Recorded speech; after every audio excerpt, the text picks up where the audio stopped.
भोले नमः शिवाय। नमः शिवाय ओम नमः शिवाय हर हर भोले नमः शिवाय। ओम नमः शिवाय ओम नमः शिवाय हर हर भोले नमः शिवाय।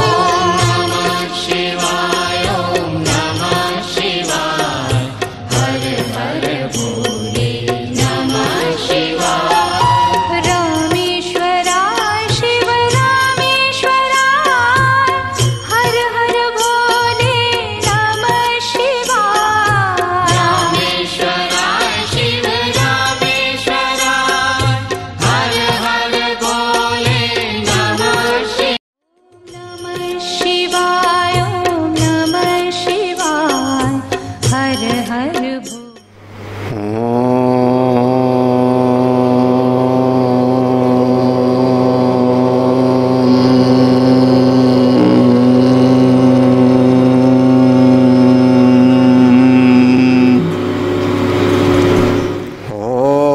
ॐ सहना भवतु सहनौ भुनक्तु सह वीर्यं करवावहै तेजस्विनावधीतमस्तु मा विद्विषावहै।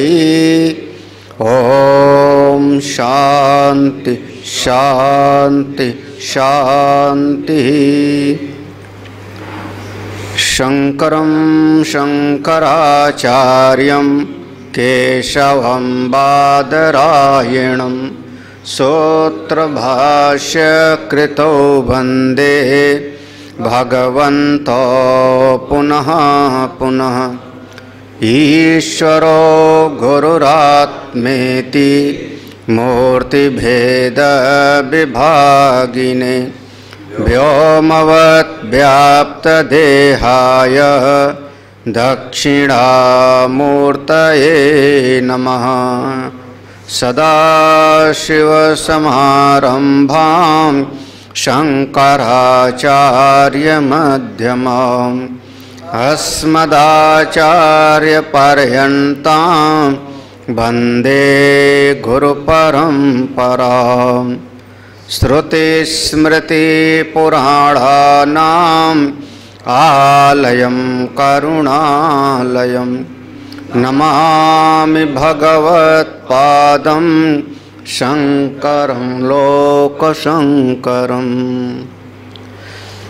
नारायणं पद्मभवं वसिष्ठं शक्तिं च तत्पौत्रपराशरं च व्यासं शुकं गौडपदं महान्तं गोविन्दयोगीन्द्रमथस्य शिष्यं श्रीशङ्कराचार्यमथस्य पद्मपादं च हस्तामलकं च शिष्यं तं तोटकं वार्तिककारमन्यान् अस्मद्गुरून् सन्ततमानतोऽस्मि।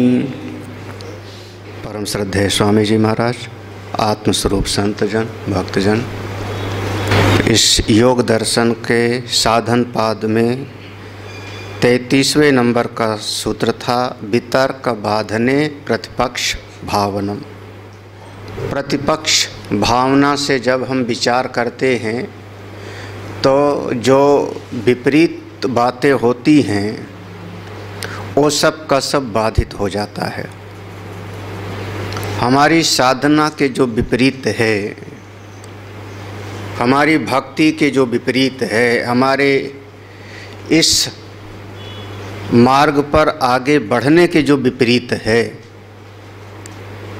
जो हमारी प्रगति को रोक देता है, उसको अगर आप हटाना चाहते हो तो उसके लिए उपाय हुआ प्रतिपक्ष भावना।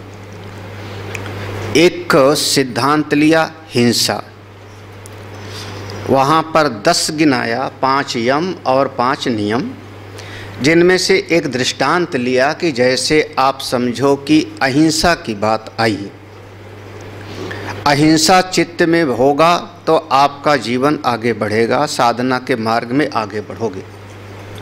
तो अहिंसा को समझने के पहले हिंसा समझनी पड़ेगी। हिंसा क्या है तब हम समझ पाएंगे।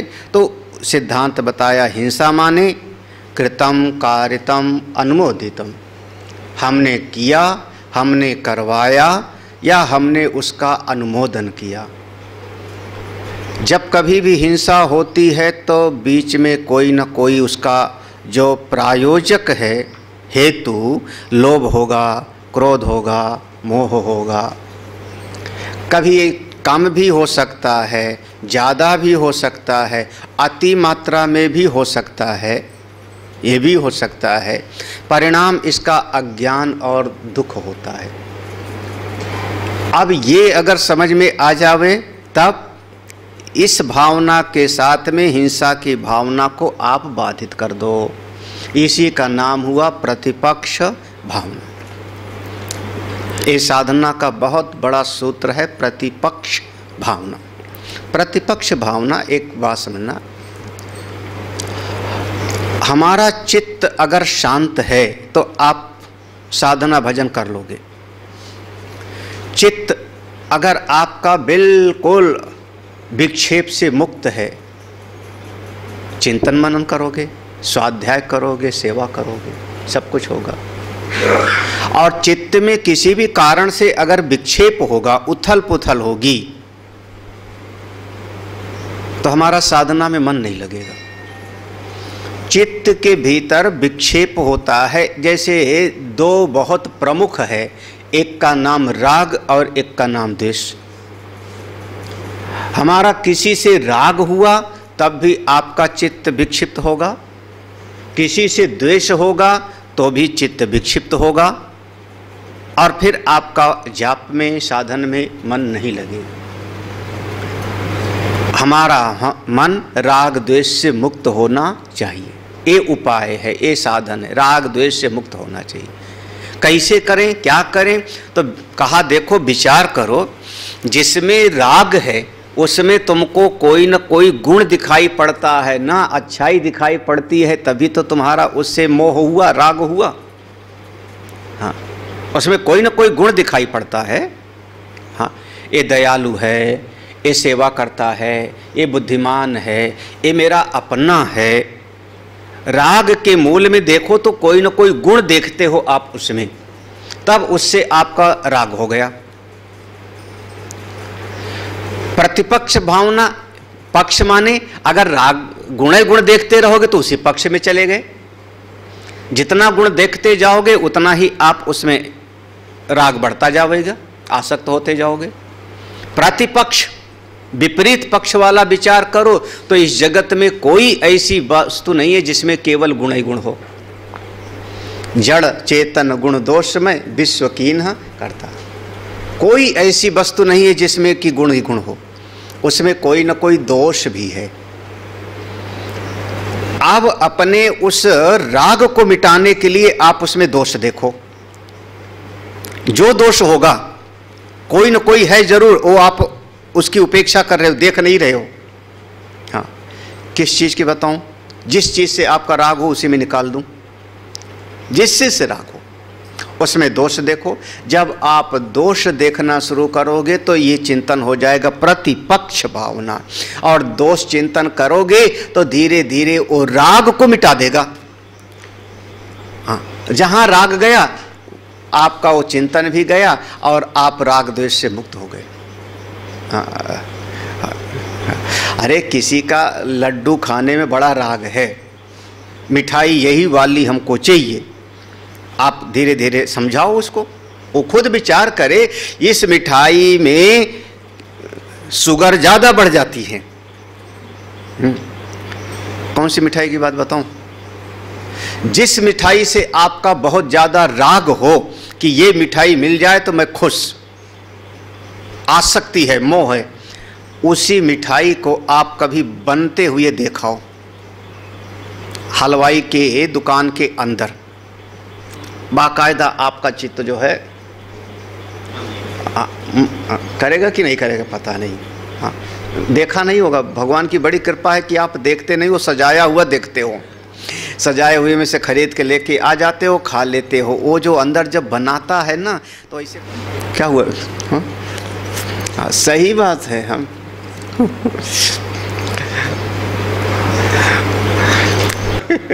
तो बहुत सारी चीज हम जब देखते नहीं है तो उसमें हमारा एक राग बना रहता है। बहुत सारी चीज, हाँ, आप उसको देखो, वहां से राग मिट। इसका नाम है प्रतिपक्ष भावना। किसी का देह से बड़ा आसक्ति होवे, इस शरीर से बड़ा राग है। हाँ, जरा विचार करो, कहीं पर एक घाव हो जाए, फिर उसको कह दो देख अब यहाँ पे। जल्दी से घाव हो जाए तो आदमी देखने के लिए तैयार नहीं होता। वहां पे ऐसे पट्टी कर दो, बेटाडीन लगाओ, पट्टी कर दो, फिर ठीक है। देखने के लिए तैयार नहीं होता अपने शरीर का घाव। क्यों? क्योंकि वहां पर बिल्कुल अजीब सा मांस दिखाई पड़ेगा। ये शरीर कहाँ, जहां भी राग है आपका, जिस चीज में राग है, धन में राग है, धन में राग है क्या यार? जिसका धन में राग है आप अभी समझे ही नहीं है। अर्थम अनर्थम भावई नित्यम। जब तक आप समझो आपकी कमर में पोटली है, तब तक 50 आपके पीछे चिपके हुए हैं, आपको नोच खा रहे हैं। कैसे? जैसे वो चील के चोंच में मांस का टुकड़ा है, ऐसे दृष्टांत दिया। मांस का टुकड़ा है, वो दौड़ी जा रही, भागी जा रही, पीछे 50 चील चली जा रही हैं। हाँ, चैन से जी नहीं पा रही। जैसे उसने मांस का टुकड़ा छोड़ दिया मुंह से, सब चीले किनारे मांस पर, और वो चैन से बैठ गई। कभी सुना होगा भागवत। हाँ, धन का दोष, उसको कमाने में दुख, संभालने में दुख, बंटवारा करने में दुख, और किसी कारण से नष्ट हो जाए तो महादुख। तो विचार करो। अर्थम अनर्थम भावय नित्यम, नास्ति तथा सुखलेशा सत्यम। पुत्रादपि धन भाजाम भीति, सर्वत्रैषा विहिता रीति। तो जमीन में सुख है, जमीन में राग है। हाँ हाँ, देखो आप महाराज, जरा जरा सी, इतनी सी जमीन के लिए लाठी चल जाती, मर जाते, सारी जमीन वहीं पड़ी रहती। हाँ? और हमारे शास्त्र में ये लिखा है कि जब कोई जमीन के ऊपर अपना बोर्ड लटकाता है, ये प्लाट मेरा, तो पृथ्वी माँ हंसती है। हाँ, हमारे ऊपर कितने बोर्ड लगाने वाले आए और सब हम ही में समा गए। अब ये आया वीर बहादुर बोर्ड लगाने वाला, बताओ। हाँ? जमीन में आ सकती है, किस में आ सकती है? जहां जहां राग है उसमें आप थोड़ा देखो, उसमें कमियों को देखो, आपका चित्त वहां से राग मुक्त हो जाएगा।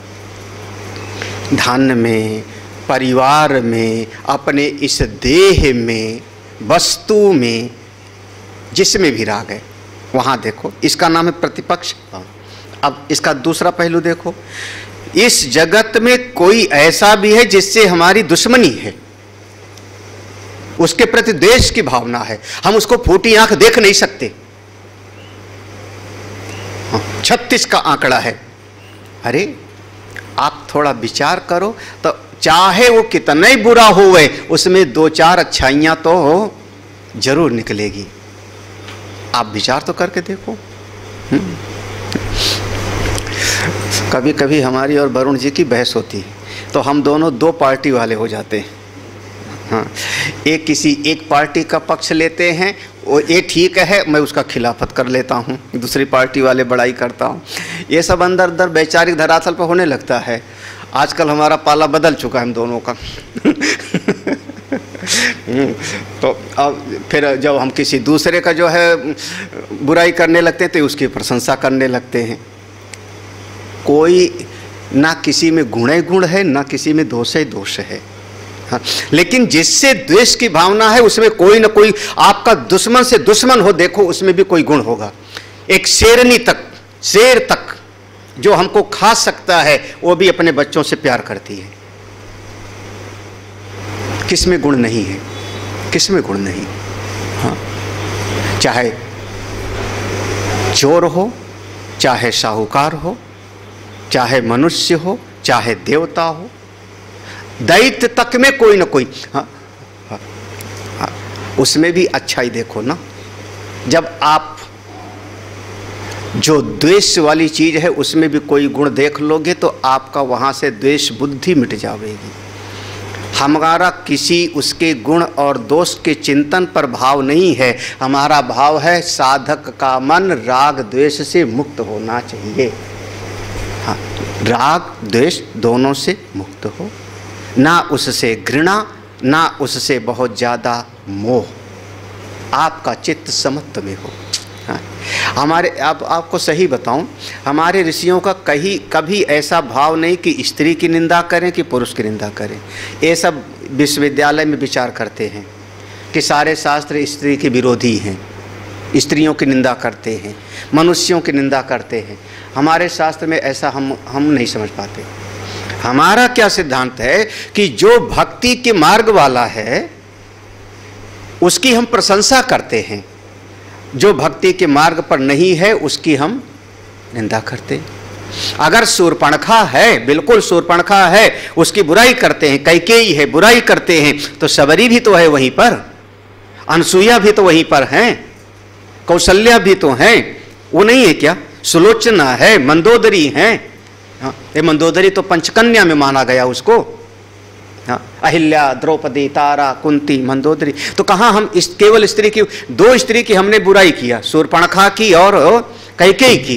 तो आप समझो स्त्री की थोड़े कर रहे हैं, उसकी मनोवृत्ति की बुराई कर रहे हैं, वो जो व्यवहार कर रहे हैं उसकी बुराई कर रहे हैं ना। हाँ, शबरी की तो नहीं कर रहे हैं। हाँ, हाँ, अगर इस शरीर की कभी देखो, कभी शरीर की हम निंदा करेंगे, इसी शरीर की निंदा करेंगे, चाहे पुरुष का हो चाहे स्त्री का हो। ये शरीर क्या है?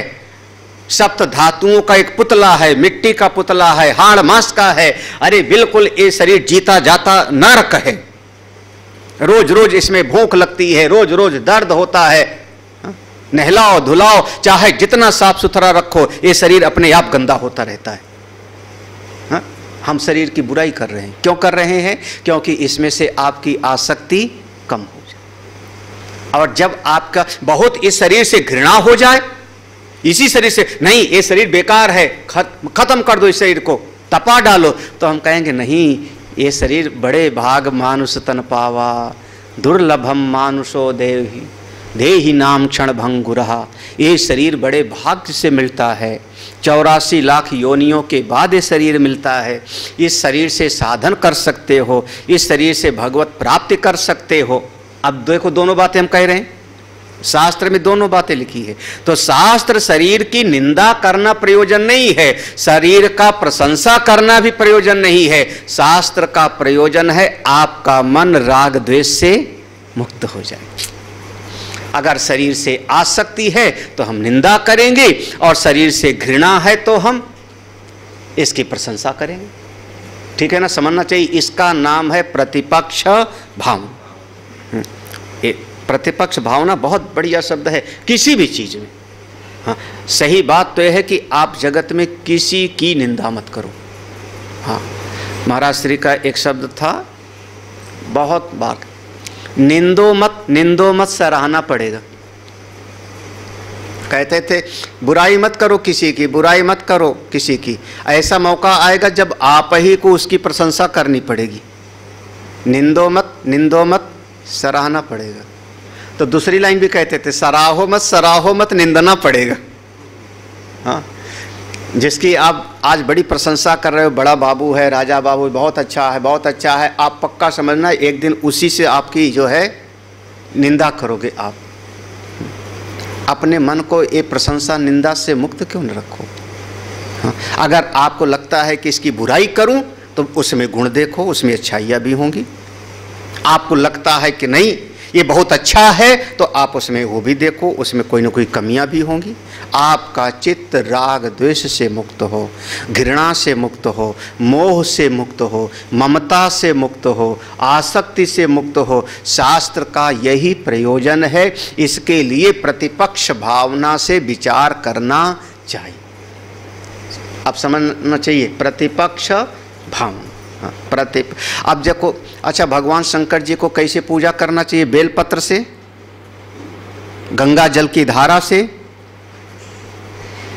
हाँ, या मांस से? हाँ, एक भक्त था जिसका नाम था कंडप्पा, उसका नाम है था कण्डप्पा, दक्षिण भारत का था। सुना है कि नहीं कहानी? कितने ने नहीं सुनी? बस 4-5 लोग, बाकी सबने सुना हुआ है। हाँ, अरे वो जंगली था आदमी, भील था, जंगली भील था। हाँ, उसको ज़्यादा शास्त्र उसका नहीं पता। वो कहते हैं कि फिर वहाँ मंदिर में गया और अपना जानवर चराते चराते मंदिर में गया तो मंदिर देखा तो उसने कहा ये घर बड़ा बढ़िया बनाया हुआ है, कौन रहता है? अंदर भगवान का शिवलिंग देखा, उसने कहा वाह, अच्छा आप ही हो यहाँ इस घर के मालिक, बहुत अच्छे आप हो, बहुत अच्छे हो। ये कौन सा मूर्ख है जो आपके ऊपर पत्ता वत्ता चढ़ा दे? उसने पत्ता वत्ता वहाँ से सब दिया हटा और उसके बाद जो है वो गया और जाकर के तालाब में जो है नहाया और वहाँ से मुंह में पानी भरा, क्योंकि कोई था ही नहीं पात्र में। मुंह में पानी भरा, 2-4 जो है अपना जानवर मारा और ला करके भगवान के ऊपर जो है नहलाया मुँह से। हाँ, नहा लिया और वो हाथ का सब चढ़ा दिया जो था हाथ में, समझना। हाँ, मार मूर के लाया था। खा लो खा लो, आप बहुत अच्छे हो, हमारे जैसे आप भी हो, हमारे पास झोपड़ी है, आपके पास बढ़िया महल है। भगवान के साथ अपनापन हो गया उसका। उसके बाद जब दोपहर में पुजारी आए, अरे पूरा मंदिर गंदा कर दिया, किसने पवित्र कर दिया? पूरा साफ किया, गंगा जल से धुला, पवित्रा पवित्रो वा सर्वावस्थाम गतो पीवा। हाँ, अब एक कहानी रोज की होने लगी। दूसरे दिन फिर वो आया, उसका लगाव फिर आया, फिर देखा ऐसे पत्ता वत्ता चढ़ा हुआ, फिर उसने लात से मार के फेंक दिया पत्ता वत्ता सब। फिर से वैसे भगवान की उसने अपना चढ़ाया, पूजा किया। जब कई दिन हो गया तो पुजारी ने कहा देखना पड़ेगा है कौन, अब है को छुप के देखना पड़ेगा। तो पुजारी और फिर अपने और 2-4 लोगों को मिल करके फिर छुप करके खड़े हुए। फिर वो भील आया और जब आ करके उसने पाँव से पत्ता होता ऐसे मुंह में भरा पानी, दोनों हाथ में मांस और पाँव से इसे ऊपर का सब पत्ता होता हटाया और फिर वो मुंह से इसे कुल्ला करके नहलाया और मांस उस रखने लगा। तब तक भगवान का देखा कि भगवान के जो नेत्र जैसा शिवलिंग में नेत्र जैसा स्थान बना था तो एक नेत्र से खून बह रहा था। उसने कहा अच्छा तुम्हारे नेत्र से खून बह रहा है? हाँ, हमको जंगली दवाई पता है, कोई नेत्र को ठीक करना चाहे तो अपनी आँख चढ़ा देवे तो ठीक हो जाता है, मैं तुम्हारे नेत्र को ठीक कर देता हूँ। उसने बाण लिया और अपने बाण से अपनी एक आँख निकाल करके उसमें लगा दिया और चिपक गई वो जाके, खून बहना रुक गया। पुजारी देख करके चौंक पड़े, अरे ये इतना। तब तक फिर जो है दूसरे वाली आँख से खून बहने लगा। अच्छा आपका ये वाली आँख में भी दर्द है, कोई बात नहीं, मैं ये वाला आँख, लेकिन मैं लगाऊंगा कैसे, आँख निकाल लूँगा तो उसने अपने पाँव का अंगूठा वहाँ चिपका लिया जहाँ चिपकाना है शिवलिंग की जगह, और बाण से दूसरा वाला आँख भी लगा करके जो है चिपका दिया। तब कहते हैं भगवान प्रकट हुए, आशीर्वाद दिए, ये मेरा परम भक्त, दोनों आँख निकाल के चढ़ा दिया तो नाम पड़ा कंडप्पा, कणप्पा। क्या कहें? हाँ? क्या पवित्र है क्या अपवित्र है, क्या अच्छा है क्या बुरा है, सब हमारे मन की धारणा मात्र है, मन का एक प्रक्षेपण मात्र है। जो चीज़ यहाँ पर अच्छी है वही दूसरे देश में खराब हो जाएगा। हाँ, जो चीज़ आज अच्छी है वही कुछ दिन के बाद में खराब हो जाएगा। हाँ, हम लोग बचपन में खड़े खड़े नहीं खा सकते थे, आज सब खड़े खड़े खा लेते हो, है ना। जूता पहने कोई खा सकता था पहले, आज के 50 साल पहले संभव नहीं है, आज सब लोग खा लेते हो। तो समय बदल गया, जगह बदल गई। हाँ, कैसे कहोगे अच्छा बुरा? अच्छे बुरे की धारणा मत में मत पालो, मन को बिल्कुल शांत रखो, प्रतिपक्ष भावना से विचार करो। बहुत सटीक शब्द है ये, साधक के लिए एक बहुत बड़ा ब्रह्मास्त्र जैसा है। जैसे गीता जी में एक शब्द आएगा असंग शस्त्रेण दृढ़ेन छित्त्वा, तो ये प्रतिपक्ष भावना से विचार करो। हर वस्तु अच्छे भी हैं, उसमें बुराइयां भी हैं, सारे जगत हाँ, सारे जगत में आप ना किसी से बहुत ज़्यादा घृणा करो ना मोह करो। हाँ, चित्त को बिल्कुल निर्मल बनाए रखो। ये भाव है, प्रतिपक्ष भावना से विचार करोगे आपका मन राग द्वेष से मुक्त हो जाए। और ये जो राग होता है ना, बहुत ज़्यादा चिपकाव होता है, आप ही को दुख देता है और किसी को नहीं। हाँ, आपकी प्रगति को रोक लेता है, आपके विकास को रोक लेता है। आप जैसे आप वो क्या कहते हो, काकरोच पकड़ लेता है ना, तो आगे नहीं बढ़ने देता। ये राग आपके पाँव को पकड़ लेता है। समस्या तो तब होती है जब कोई बहुत ज़्यादा मोहित भी हो और पूछे कि हम करें क्या। हाँ, क्या करोगे? कुछ नहीं कर पाओगे, क्योंकि आसक्त हो कहीं पर। चित्त आपका आसक्त है। आपको अगली सीढ़ी पर चढ़ना है तो नीचे की सीढ़ी को छोड़ना पड़ता है, और अब ऊपर की सीढ़ी पे चढ़ना है तो और नीचे की सीढ़ी को छोड़ना पड़ेगा। लगभग तुम लोग बैठे हो, जहाँ जन्म लिए वहीं रह जाते तो क्यों आए आप शहर गांव छोड़ के अपना? क्यों आए आप?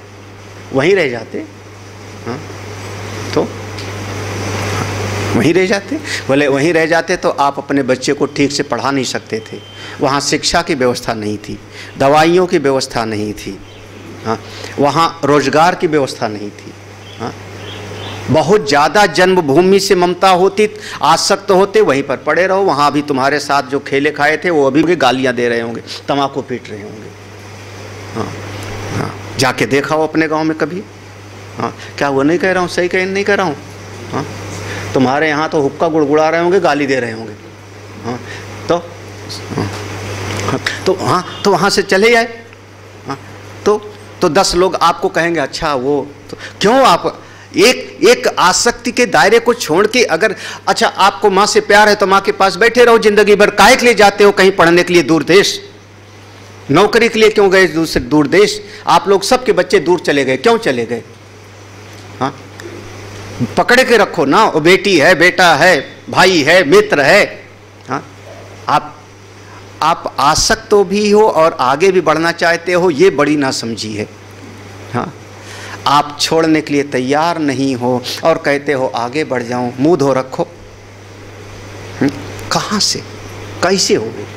हाँ, मन आपका बिल्कुल राग द्वेष रहित होना चाहिए। ये शाम को पूरा हम इतना पढ़ा चुके थे। हाँ, फिर से पढ़ लो, ये बार बार चिंतन की बात है। प्रतिपक्ष भावना, ये 2 बार आया शब्द, दोनों सूत्र में आया। वितर्क बाधने प्रतिपक्ष भावना। वितर्क अगर आप प्रतिपक्ष भावना माने उससे विरोधी दूसरे तरह के विचार चित्त में ले आओ। अगर राग है तो उसमें दोष देखो, और अगर द्वेष है किसी में तो उसमें गुण देखो। जब दूसरे तरह का विचार ले आओगे आपका मन शांत हो जाएगा, ठीक हो जाएगा, क्योंकि सब में दोनों है, सब में दोनों। हाँ, तो जो सबसे ज़्यादा कड़वा होता है, नीम होता है कि करेला? नीम या करेला? फायदा कौन करता ज़्यादा? कड़वा तो है। पता नहीं कहाँ से हमारे यहाँ पर, हमारे आश्रम में वो एक लगन लग गई है। जब सवेरे सुनो तो का बन रहा है, बोले करेले का काढ़ा बन रहा है कि जो है गिलोय का जूस बन रहा है। हाँ, राम भरोसे। हाँ, अच्छा, कड़वा है माना मैंने, बहुत कड़वी है नीम गिलोय, लेकिन फ़ायदा करती है कि नहीं? फ़ायदा करती है तो आप उसको पी रहे हो। बहुत अच्छा है, स्वादिष्ट है मिठाई, लेकिन आप कहते हो इसको नहीं खाएंगे नहीं तो शुगर हमारी बढ़ जाएगी। दोनों बातें हैं ना। तो जो चीज़ स्वादिष्ट है उसमें आपने दोष देखा, जो चीज़ कड़वी है उसमें आपने गुण देखा। समझिए, गुण देखा ना। ऐसे ही संसार में विचार करते हुए अपने मन को शांत रखो। अब आगे यहाँ से जो शुरू हो रहा है वो जो करोगे उसका क्या क्या फल मिलेगा। तो 10 का है, 5 यम 5 नियम, इसका क्या फल मिलेगा? ये अभी हमको एक हमारे महामंडलेश्वर जी ने ये सूत्र सुनाया, अच्छा, अहिंसा प्रतिष्ठायाम तत्सन्निधौ वैरत्यागः अहिंसा प्रतिष्ठायाम तत्सन्निधौ वैरत्यागः। अहिंसा देखो, यम में सबसे पहला था, यम में अहिंसा सत्य अस्तेय ब्रह्मचर्य अपने, तो सबसे पहला अहिंसा आया। तो अहिंसा प्रतिष्ठायाम, कोई साधक का मन अगर अहिंसा के भाव में बैठ गया, अहिंसा माने मन का भाव, हम किसी को कष्ट देना नहीं चाहते। शरीर से भले कभी किसी को हमने थप्पड़ मारा, लेकिन मन क्या कहता है, ये बच्चा बिगड़े ना, आगे बढ़े। तो मन का भाव क्या है, उस बच्चे को पढ़ाना, आगे बढ़ाना, इसका नाम होगा अहिंसा। अहिंसा मन की वृत्ति है, मन का भाव है। हम मन से किसी का नुकसान नहीं चाहते, मन से उसको आगे बढ़ाना चाहते। एक वैद्य है, अगर वो चीरा लगाता है तो उसके भीतर अहिंसा है। ऊपर से देखो तो खून निकला, लेकिन मन चाहता है कि ये स्वस्थ हो जाए।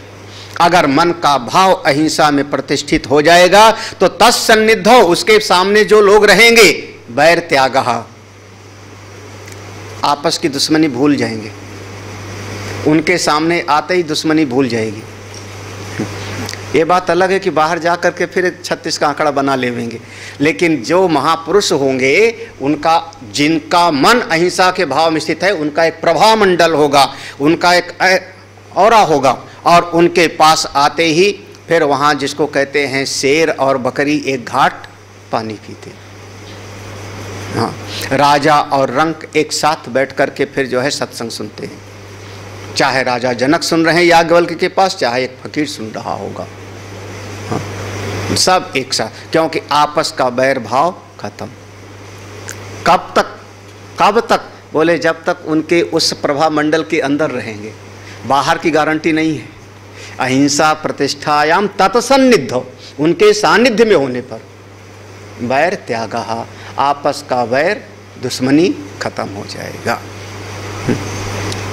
क्या हुआ? सांप और न्योला एक जगह देखा है कि नहीं? नहीं, अपने आश्रम में नहीं रहते।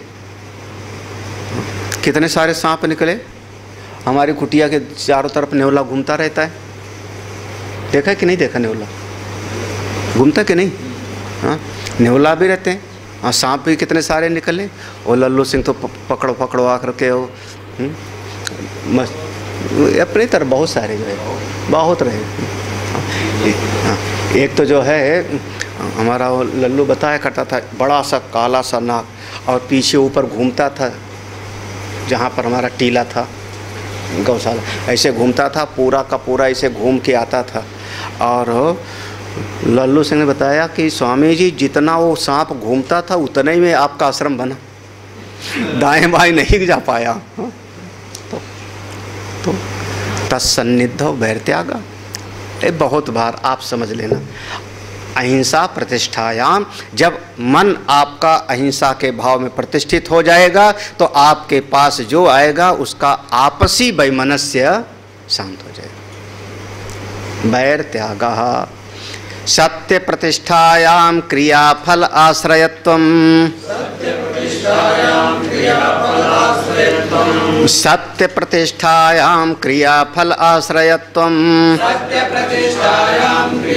आश्रयत्वम्। अच्छा, सत्य बोलने लगे आप, सत्य प्रतिष्ठायाम, कोई साधक सत्य का पालन करने लगे तो क्रिया कर्म का जो फल है वो आश्रय हो जाएगा आपका।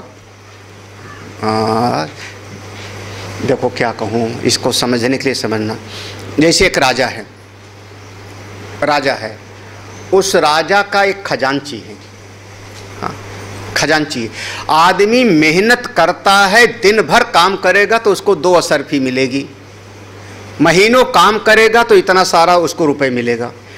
वो कर्म का फल है, और सारा का सारा वो असरफी आदि कहाँ जा करके रखी गई? जहाँ राजा का खजाना। खजाने का जो मालिक हुआ उस समय कौन हुआ? खजांची। तो सारा धन जो कर्म का फल है, जिसको आदमी चाहता है वो सब खजाने का जो खजांची है उसके पास संदूक में रखा हुआ है चारों तरफ से। यही हो गया ना। ऐसे ही जो सत्य बोलने वाला होगा, ये जितना जीव कर्म फल चाहते हैं वो सब उनके पास है, खजाना है। अभी भी नहीं समझ में आया ना? अच्छा, अब सरल करके समझाते। क्रियाफल, क्रियाफल जैसे आप सोचते हो कि हमको धन मिले, धन ऐसे थोड़े मिलेगा, कर्म करने से मिलेगा ना, क्रिया का फल है ना। आप महीने भर काम करोगे तनख्वाह मिलेगी ना, क्रिया का फल है ना। लेकिन ऐसे जो सत्य में प्रतिष्ठित हैं, उन महापुरुष की शरण में चले गए तो उनका आशीर्वाद ही आपको क्रिया का फल अपने आप मिल जाता है। हाँ, क्या हुआ, नहीं समझ में आया? इसको कहते हैं सत्य संकल्प। अब दूसरी भाषा में कहूँ, जो सत्य में प्रतिष्ठित हैं वो वरदान भी दे सकते हैं और वरदान वाला उल्टा श्राप भी दे सकते हैं। दोनों बातें हैं, श्राप और वरदान देने, दोनों देने में समर्थ, दोनों देने में। अभी ये चाहिए ले जाओ, आपको चाहिए कि हाँ हमको संतान चाहिए, बोले एक आशीर्वाद दे दिया। आपको लगता है हमको साम्राज्य चाहिए, उन्होंने आशीर्वाद दे दिया। समस्त कर्म का फल का जो आश्रय है वो ऐसे महापुरुष का उनका हृदय हो जाता है, तो जो जैसा आया निकाल ले गया वहाँ पर से। नहीं समझ में आया? सत्य प्रतिष्ठायाम क्रियाफल। जिस जिस काम के लिए आप मेहनत कर रहे हो, जी तोड़, जी तोड़ नहीं कहते हो, क्या कहते हैं? हड्डी तोड़। हाँ, यही कहते हैं ना, जो हड्डी तोड़ जो परिश्रम कर रहे हो वो कोई ना कोई फल के लिए ना। और जो महापुरुष सत्य में प्रतिष्ठित है उनके पास अगर कोई रह रहा है तो वो चीज़ उनको सहज मिलता है, हड्डी नहीं तोड़नी पड़ती, अपने आप ही मिल जाता है। तो क्रियाफल आश्रय तुम बिल्कुल साफ साफ है, आप लोग अपने आप ही समझ लो। अब और क्या कहा जाए, ज़्यादा अपने।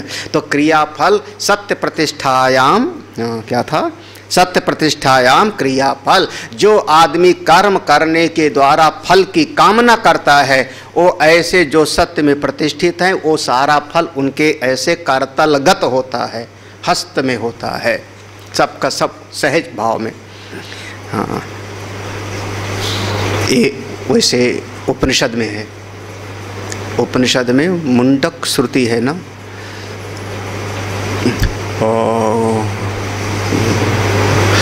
तस्माद् ही आत्मज्ञो अर्चयेत भूति कामः। पूरा श्रुति याद कराया था, मुंडको श्रुति जो है। हाँ, नहीं याद आ रहा ना? मुंडक है, देख लेना। हाँ ना, तस्माद् ही आत्मज्ञः अर्चयेत भूति कामः, ये अंतिम पंक्ति है, अंतिम। हाँ, तो अब यम यम कामम मनसा संविभाति, ये है ऊपर की पंक्ति। यम यम कामम मनसा संविभाति, यहाँ से है। हाँ, अस्ते प्रतिष्ठायाम सर्वरत्न उपस्थानम,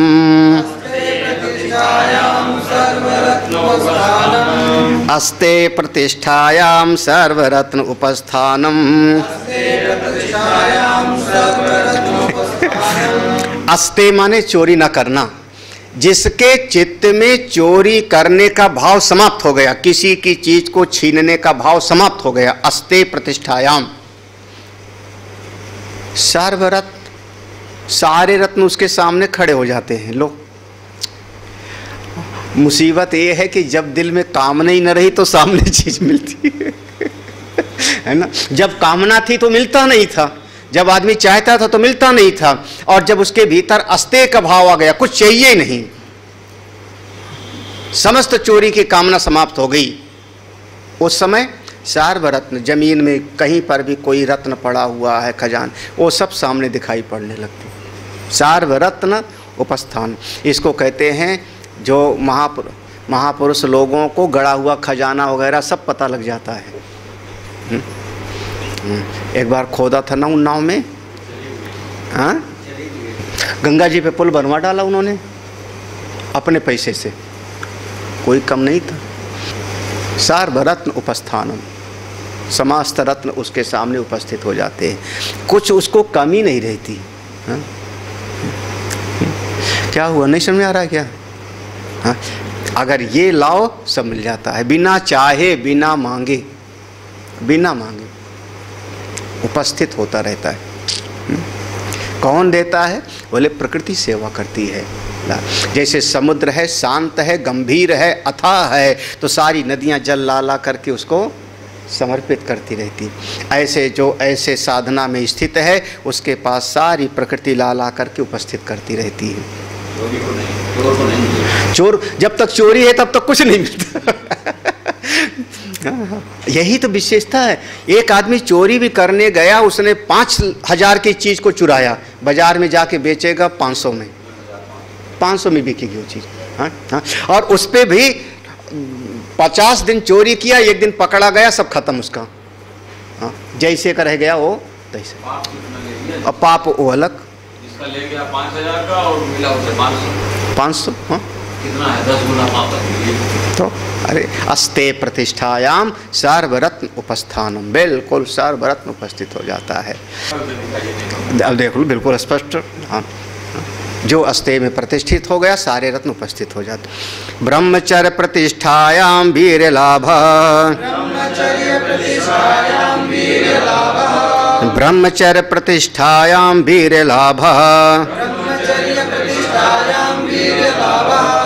ब्रह्मचर्य प्रतिष्ठायाम। यहाँ पर ब्रह्मचर्य का 2 अर्थ लेना, 2 अर्थ है। एक अर्थ है वासना पर विजय, ब्रह्मचर्य माने वासना पर नियंत्रण, तो उससे वीर लाभा, उससे आपको एक बल मिलता है। दूसरा अर्थ हुआ ब्रह्मचर्य, जो भगवान भाष्यकार को बहुत प्रिय है, ब्रह्म की प्राप्ति के लिए जो चलता है, ब्रह्म तत्व की प्राप्ति के लिए जब कोई चलता है तो उसके भीतर तेज होता है। हाँ, कैसा तेज कि चतुरंगड़ी सेना के स्वामी विश्वामित्र कह देते हैं, धिक बलम क्षत्रिय बलम ब्रह्म तेजो बलम बलम। हाँ, इतना मैंने अस्त्र शस्त्र चलाया और वशिष्ठ ने केवल एक ऐसे डंडा लगा दिया जिस पर माला फेरते थे, और सब बेकार मेरा। ब्रह्म तेज वीर लाभा, तो शारीरिक स्तर पर भी और आध्यात्मिक साधना की दृष्टि से भी ब्रह्मचर्य में प्रतिष्ठित हुआ तो शरीर बलवान होगा, और साथ ही साथ अगर अध्यात्म की दृष्टि से ब्रह्म की प्राप्ति के लिए कोई चलता है तो उसका तेज असीम होगा। फिर तो वो तो एक अलग प्रभाव होता है। इसलिए आपके जीवन में होना चाहिए। 5वां, हाँ, अपरिग्रह स्थैर्ये जन्म कथांत संबोध, अपरिग्रह स्थैर्ये जन्म कथांत संबोध, अपरिग्रह, अपरिग्रह कहते हैं ज़्यादा इकट्ठा मत करो, कम से कम जितना ज़रूरत है उतना इकट्ठा करो, संग्रह मत करो। जितने में जीवन चल जाए उतने पर आपका अधिकार है। सबसे बड़ा सूत्र हमारे भागवत में मिला, आप कह सकते हो घोर साम्यवाद का हो गया। यावत भ्रियेत जठरम तावत स्वत्वम ही देहिनम,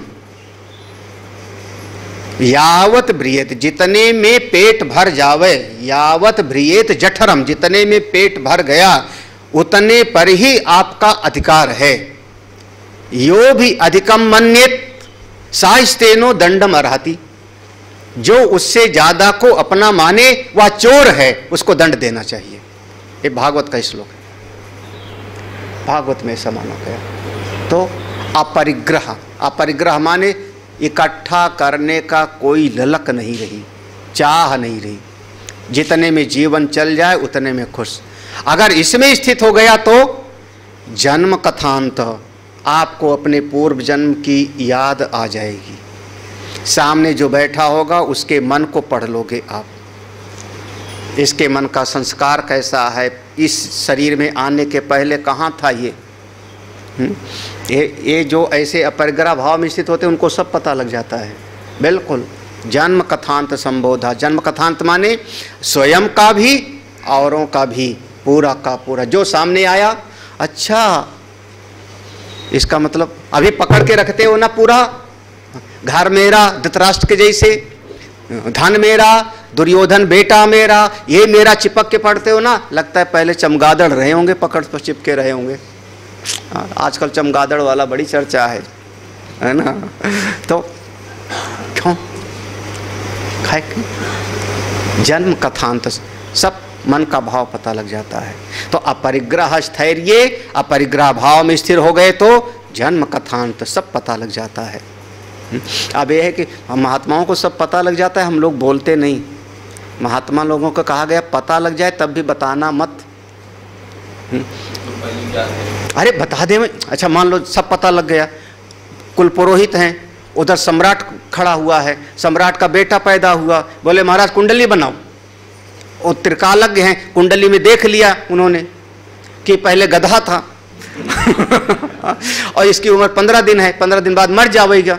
और सही सही बोल दे मैं पंडित जी, सही सही बोल दे कि 15 दिन में मर जाएगा। महाराज पहले उन्हीं का गर्दन कट जाएगी, है ना। बच्चा मरेगा तो मरेगा बाद में, वो सम्राट कहेगा तुम्हारा अभी बताता हूँ। हाँ, तो बहुत कुछ पता लग जाए फिर भी बोलना ठीक नहीं होता। चुप रहो, मौन रहो। महात्माओं को बहुत कुछ पता होता है, घर गृहस्थी की बात बोलते नहीं। चुप रहने में भलाई है। तो जन्म कथांत संबोधा।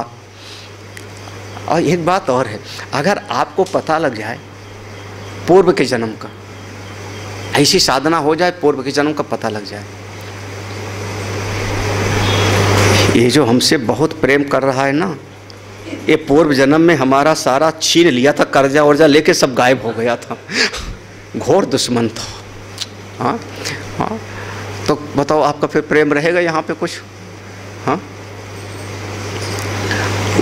जिस घर में मैंने जन्म लिया हूँ ना, जिस घर में जन्म लिया हूँ, हाँ, इस घर में जो हमारे पिताजी हैं, इनका हमने ढेर सारा रुपया मार गए थे। अब यहाँ आकर के हमको सेवा करके भरना है। पता लग जाए तो कोई ममता होगी महाराज। इसलिए भगवान ने बड़ा बढ़िया किया, सब भुलवा देते हैं पूर्व में कहाँ थे आप। ओह, लेकिन देखो ध्यान कहाँ है? अपरिग्रह। अब उनको कुछ नहीं चाहिए तब पुराना सब याद आ जाता है, जब चाहिए तब कुछ याद नहीं आता। कोई पूछे महाराज अभी याद आ जाए तो बताओ, बड़ा मजा आ जाए। हाँ, पहले हम क्या थे, आगे क्या होंगे? बोले जब तक आपके भीतर ये पकड़ रहेगी तब तक पता नहीं लगेगा। अपरिग्रह स्थैर्य जन्म कथांत संबोध। जैसे महात्मा बुद्ध को अपने 27 जन्मों की याद आ गई, उसको कहते हैं जातक कथा। एक पुस्तक निकली है, जातक कथा करके प्रकाशित है, उसमें उनके 27 जन्मों का कथा आती है। वो सब उनको फिर याद आ गया। सब छोड़ दिया तो सब याद आ गया। ये सृष्टि यही, जब छोड़ते हो आप तब मिलता है, जब पकड़ के रखना चाहते हो तो मिलता ही नहीं कुछ। हाँ, बड़ी विचित्र ये सृष्टि, बड़ी रहस्यमयी है। हाँ, हाँ, परछाई है ना, आप आगे आगे चलो तो पीछे पीछे चलती है। आप परछाई को पकड़ के रखो तो फिर वहीं पर वहीं। हाँ, हाँ, आप आगे आगे बढ़ते जाओ। देखो ये सृष्टि परछाई के जैसे। यहाँ यम का पूरा हो गया, अब आगे नियम वाला आ गया ना। तो प्रतिपक्ष भावना से विचार करते रहना। प्रतिपक्ष भावना स्पष्ट हुआ कि नहीं सबको? प्रतिपक्ष भावना, पक्ष माने उसके पक्ष वाला, प्रतिपक्ष माने उससे विपरीत, विपक्ष हो गया। ठीक है ना? कौन सा? अगर राग है तो राग के पक्ष में जो विचार हैं उनसे विपरीत वाला विचार करो। द्वेष है तो द्वेष के जो विपरीत हैं उसमें गुण देखो। आपका चित्त राग द्वेष से मुक्त हो, आपका चित्त ममता आसक्ति से मुक्त हो, आपका चित्त घृणा मोह से मुक्त हो। यही साधन का प्रयोजन है। आपका हृदय जब शांत होगा, बहुत सारी शक्तियाँ आपके भीतर संचित होने लगती, बहुत कुछ प्राप्त होने लगता है। अतुलनीय, इतना बड़ा बड़ा काम कर सकते हो कि जिसकी कोई सीमा नहीं है। लेकिन एक बार मन को सबसे हटाना पड़ता है। अगर आपका मन सबसे हटता नहीं तो आप जैसे जो दौड़ने वाला होता है उसको एक बार झुकना पड़ता है कि नहीं? एथलीट जो होता है, जो दौड़ रहा है 100 मीटर 200 मीटर की दौड़ में झुकता है कि नहीं? हाँ, बिल्कुल पीछे थोड़ा एक बार बल पीछे आता है ना, उसके बाद फिर जब वो चलता है तो फिर दौड़ लेता है ना। तो एक बार तो झुकना पड़ता है इस जगत में। झुको, आगे बढ़ो, खूब अच्छा जितना हो सके। ओम पूर्णमद पूर्णमिदं पूर्णात् पूर्णमुदच्यते पूर्णस्य पूर्णमादाय पूर्णमेवावशिष्यते। ओम शांति शांति शांति। हरि ओम। श्री गुरुभ्यो नमः। हरि ओम।